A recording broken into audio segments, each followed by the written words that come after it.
In the dusty plains of 1880s Montana, where the wind whispered secrets through the tall grass and the sun beat down like an unrelenting judge, Eliza Thorne clutched her swollen belly as her husband's fist connected with her cheek. The blow sent her sprawling into the dirt outside their ramshackle cabin, the metallic taste of blood filling her mouth. Another girl? Josiah snarled, his face twisted in rage, eyes bloodshot from whiskey and disappointment. What good are you to me, woman? You need sons to work this land, not more mouths to feed. Eliza didn't cry out, she'd learned long ago that tears only fueled his fury. But as she shielded her unborn child, she wondered if this land of promise had become her prison, where birthing daughters was a crime punishable by bruises and broken dreams. Eliza had come west as a young bride, full of hope, escaping the crowded factories of Boston for the wide-open skies Josiah promised.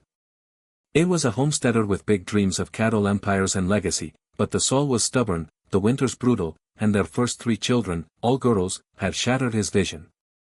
Mary, the eldest at 8, with her freckled nose and boundless curiosity, little Sarah, 6, who sang to the chickens like they were her choir, and baby Hannah, barely 2, with eyes as blue as the Montana sky. Josiah saw them as burdens, mouths that drained his pockets and mocked his manhood. Useless, he'd mutter, slamming doors and raising hands. Eliza bore it all in silence, her love for her daughters a fierce shield against the storm. She mended their dresses from scraps, taught them to read by candlelight, and whispered stories of strong women who tamed the wild, not with guns, but with hearts. Across the fence line, on a neighboring spread that stretched lonely under the same unforgiving sun, lived Harlan Wade, the widowed cowboy. Harlan was a man carved from the land itself, tall, withered, with calloused hands that had buried his wife and infant son 5 years prior in a fever that swept through like a thief in the night.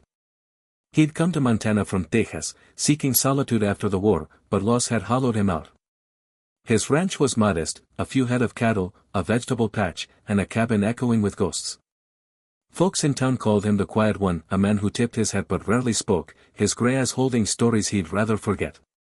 Harlan watched the Thorns from afar, hearing the shouts carried on the wind, seeing Eliza's bruises when she ventured to the well. He told himself it wasn't his business, that meddling in another man's family was a fool's errand. But kindness, that stubborn seed planted by his late wife, refused to die. One crisp autumn evening, as the leaves turned gold and the air carried the promise of frost, Harlan rode his mare past the thorn fence. He spotted Mary and Sarah playing in the yard, their laughter a rare melody against the backdrop of tension. Josiah was away in town, drowning his sorrows at the saloon, and Eliza sat on the porch, nursing Hannah. A sudden cry pierced the air. Sarah had tumbled while chasing a butterfly, scraping her knee raw on a jagged rock. Without thinking, Harlan dismounted and approached, his boots crunching on the gravel. "Easy there, little one," he said softly, kneeling to her level. His voice was gravelly but gentle, like a river over stones.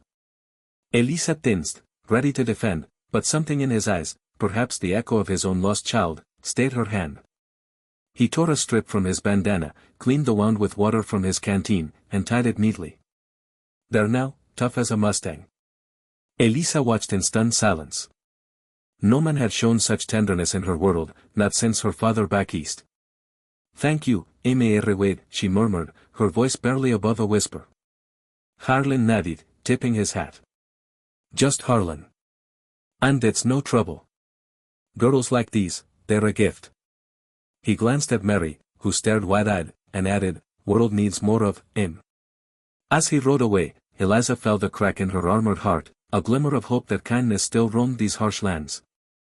Little did she know, that small act was the first thread in a tapestry that would weave their lives together. Days turned to weeks, and Harlan found excuses to pass by. A basket of apples from his tree, left anonymously on the porch. A repaired fence post when Josiah's neglect let the cattle wander. He never lingered, never imposed, but the girls began to look forward to his shadow on the horizon. Mary, bold as brass, once asked him about his horse, and Harlan spent an hour teaching her to groom the mare, his patience endless. "Animals teach us loyalty," he said, "and loyalty's worth more than gold." Sarah shyly offered him a drawing of a cowboy on a hill, and he pinned it to his cabin wall like a treasure. Even baby Hannah giggled when he made funny faces. Eliza, wary at first, began to see Harlan not as a threat, but as a quiet ally in a world that had turned against her. But Josiah noticed the changes, the mended tools, the extra produce, and his jealousy festered like an open wound. "Who's been sniffing around?" he demanded one night, his breath reeking of liquor as he cornered Eliza in the kitchen.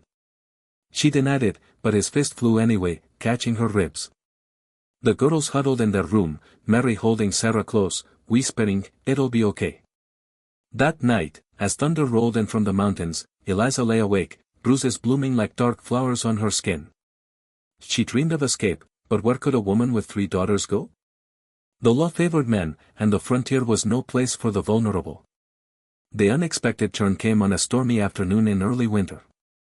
Hosea, drunk and raging after another failed cattle sale, turned his wrath on the girls for the first time. Mary had spilled milk while helping with chores, and he grabbed her arm, twisting it hard. "Useless like your mother," he bellowed. Eliza threw herself between them, taking the blow meant for her daughter. The commotion spilled outside, rain mixing with blood and tears. Harlan, riding in from checking his traps, heard the screams over the downpour. He spurred his horse, arriving like a specter from the mist. "Enoch," he roared, dismounting and stepping between Josiah and his family. Hosea, swaying, laughed bitterly. "This ain't your concern, we were. These girls are my curse, beaten for birthing, and they'll amount to nothing, punto." Harlan's eyes flashed with a fire long dormant. He thought of his wife, gentle and strong, who had dreamed of a daughter before the fever took her. He thought of his son, tiny and gone too soon. In that moment, a profound realization struck him: life wasn't about legacies carved in stone, but in the hearts we nurture. "If they're a curse to you," Harlan said, his voice steady as steel, "then let me raise them proud. I'll take 'em all, Eliza too, if she'll have it. No man should lay a hand on his own." Hosea staggered back, the words hitting harder than any punch. The town sheriff, summoned by a neighbor's alarm, arrived shortly after, witnessing the scene. Hosea, cornered by his own violence, slunk away that night, abandoning the homestead in shame. Whispers in town said he headed further west, chasing ghosts of fortune.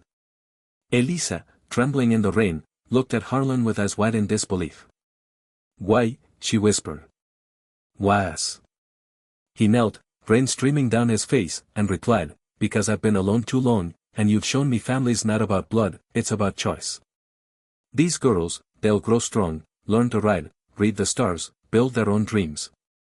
And you, Eliza, deserve a laugh without fear." The emotional climax unfolded in the weeks that followed.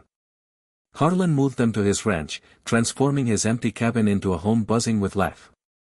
He built bunk beds with his own hands, taught Mary to lasso, Sarah to plant seeds, and Hannah her first words.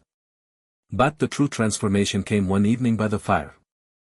Eliza, still healing from old wounds, confessed her fears: "What if I'm not enough? What if they resent me for the pain?" Harlan took her hand, his touch gentle. "You've given them love in the darkest times. That's more than enough." In that act of compassion, offering not just shelter, but his heart, he bridged the chasm of their broken pasts. Tears flowed as Eliza realized she wasn't alone. Humanity's power lay in choosing kindness over cruelty. Years passed like seasons on the prairie. The girls flourished, Mary became a teacher, inspiring young minds in the one-room schoolhouse. Sarah, with her green thumb, turned the ranch into a thriving farm. Hannah, adventurous and bold, rode alongside Harlan, her laughter echoing across the fields. Eliza and Harlan married in a simple ceremony under the big sky, their union a testament to second chances. The ranch grew, not into an empire, but a haven where neighbors found solace, where daughters were celebrated as equals. In the end, as Harlan sat on the porch with Eliza, watching their granddaughters play, "Jays, more girls, each one a firecracker," the old cowboy reflected on that stormy day. "Life beats us down," he said softly, "but it's the hands that lift us up that make us whole." Eliza smiled, her heart full. And so, in the vastness of Montana, a story unfolded not of conquest, but of compassion, a reminder that true strength lies in selflessness, that one act of generosity can rewrite destinies. For in choosing to raise those daughters proud, Harlan didn't just save a family, he redeemed his own soul, proving that humanity's light shines brightest in the shadows. The world, vast and varied, from the bustling streets of New York to the quiet farms of the Midwest, carries this truth: kindness is the greatest legacy, leaving us all inspired to extend a hand, to say, "Let me help you rise."